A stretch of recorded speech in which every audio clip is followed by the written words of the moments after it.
Before this episode begins, I just want to say thank you to all my pageant sponsors.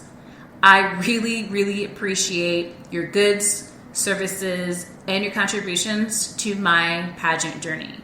My sponsors are Kin Clothing, Morrison Matra Jewelry, Bella Bay Cosmetics, Mile High Hygiene Spa, Bright Day Cleaning, and Small Designers Company. You're listening to the Things of That Nature podcast. Coming to you from Denver, the Mile High City, is me, your host, Rockshana. I invite you to join me for truly honest, passionate, and fun talks that motivate, invigorate, and maybe inspire. When you're ready in the Mile High, the sky's the limit. Everything and anything goes. So let's start talking about things of that nature. Hey everyone, thanks for tuning into this episode of the Things of That Nature podcast. I'm your host, Rockshana, and today's guest is going to be someone we know very well. I know very well. And if you have looked her up to get some more about her, then you know her a little well. A little well? Does that even make sense? I don't really know. We will talk about what she does, her process, her perspective on life, and things of that nature. So, today's guest is me. I am today's guest because I realized that I should get some me time.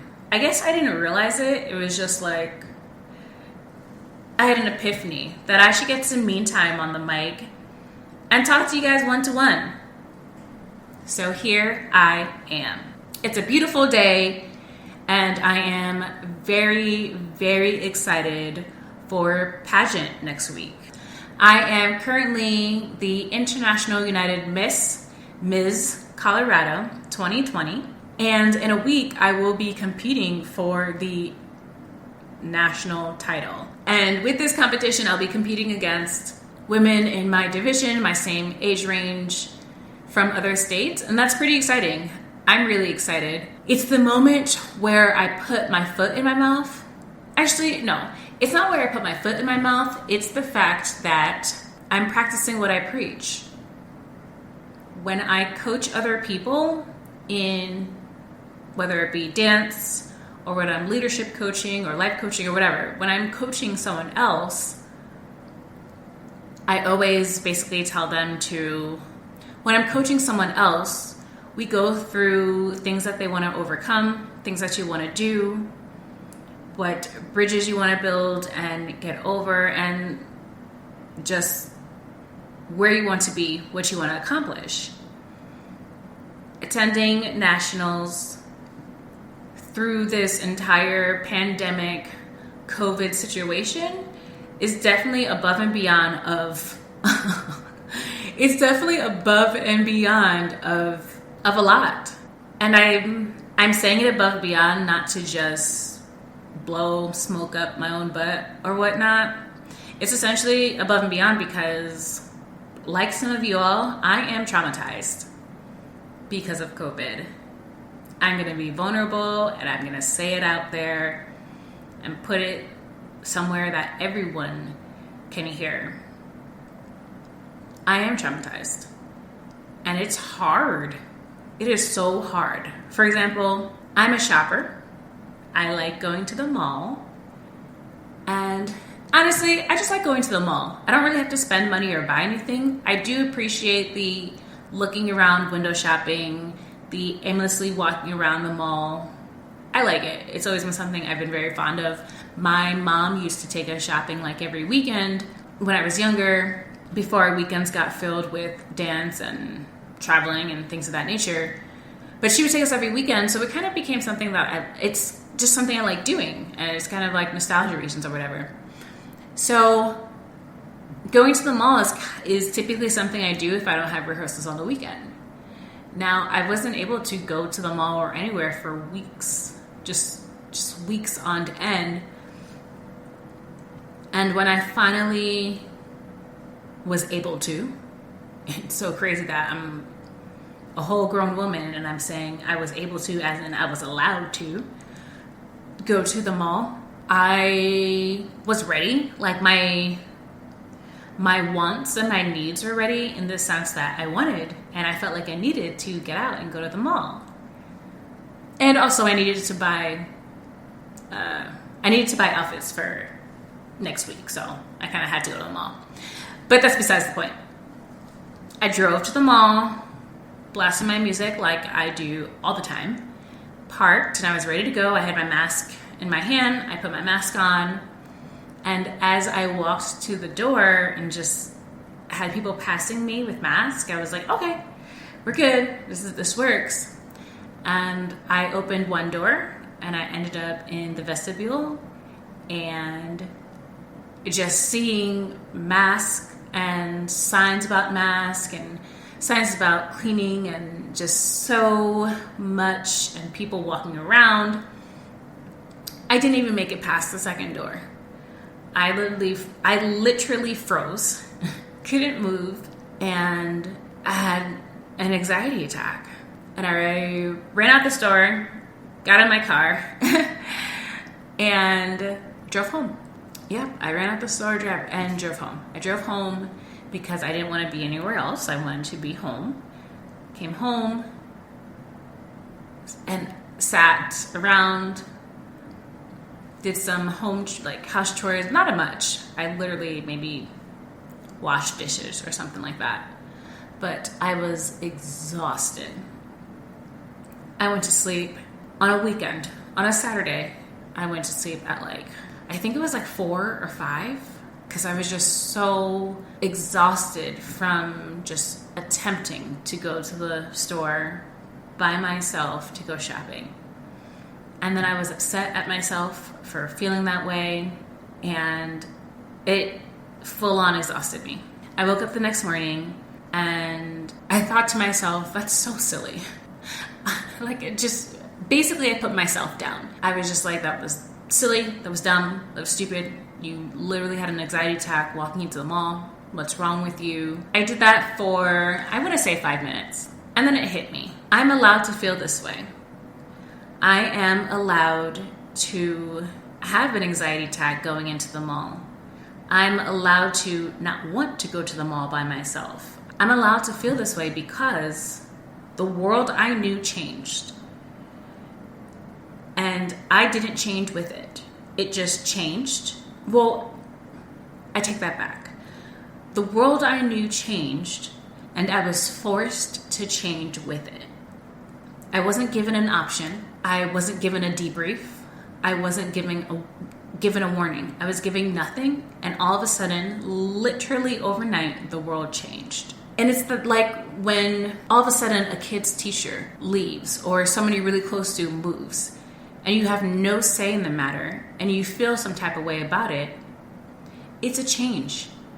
You had no control of the situation, but yet it affects you and it changes you. And so you are allowed to feel some type of way, as I was allowed to feel some type of way, and the way I did going into the mall. I tell you that story because this is a moment where the world is changing.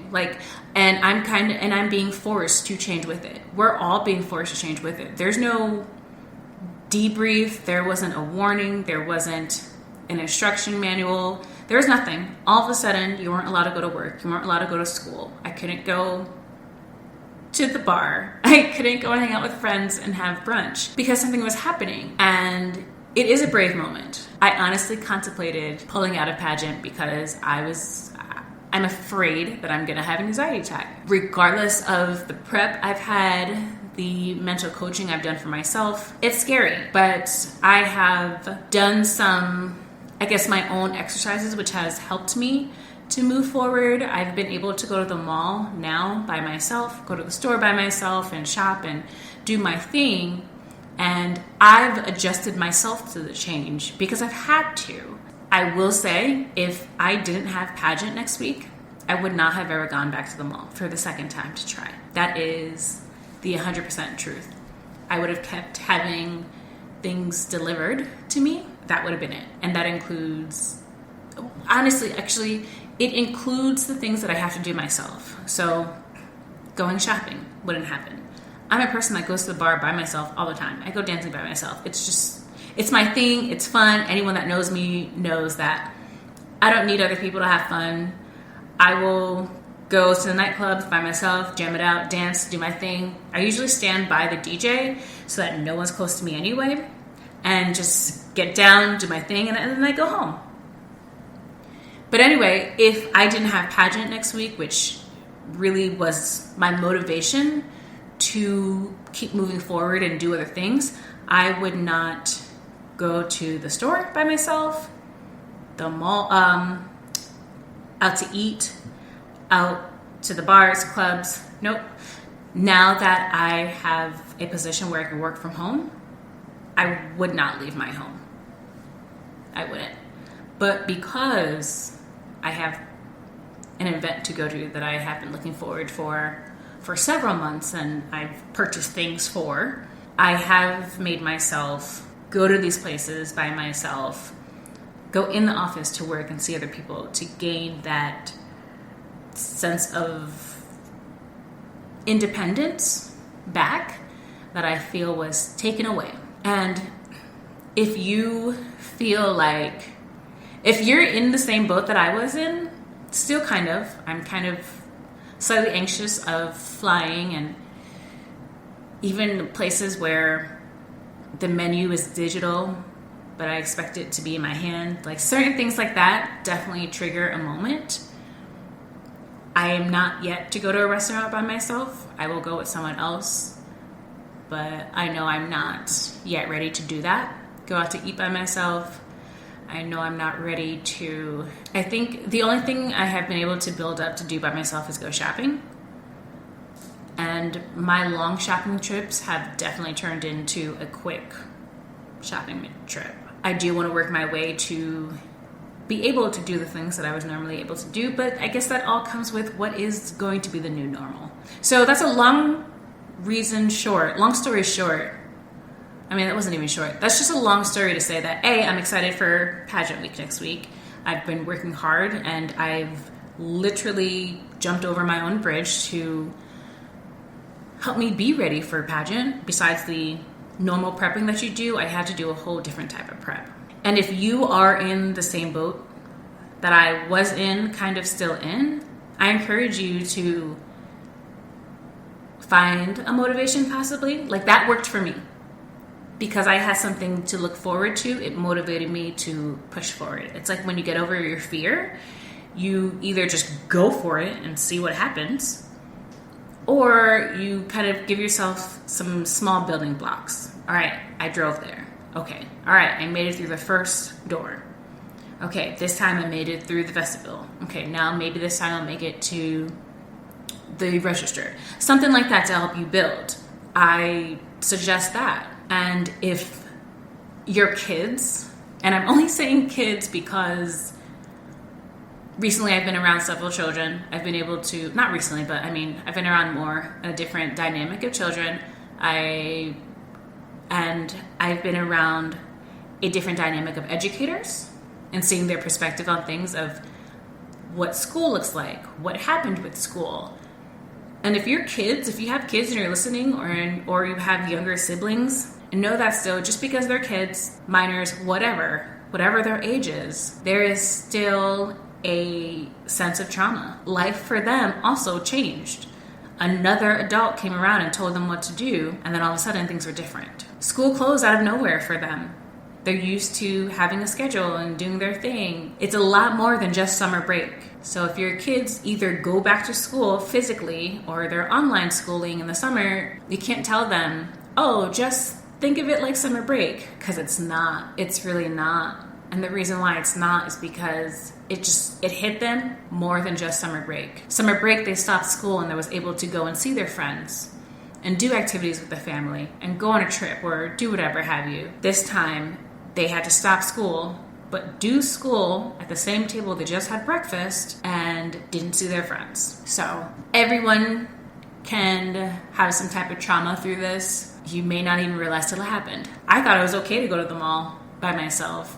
it wasn't until I got there that I was like, holy crap, I'm not okay. Everyone can have their own version, their own way of dealing with things. So if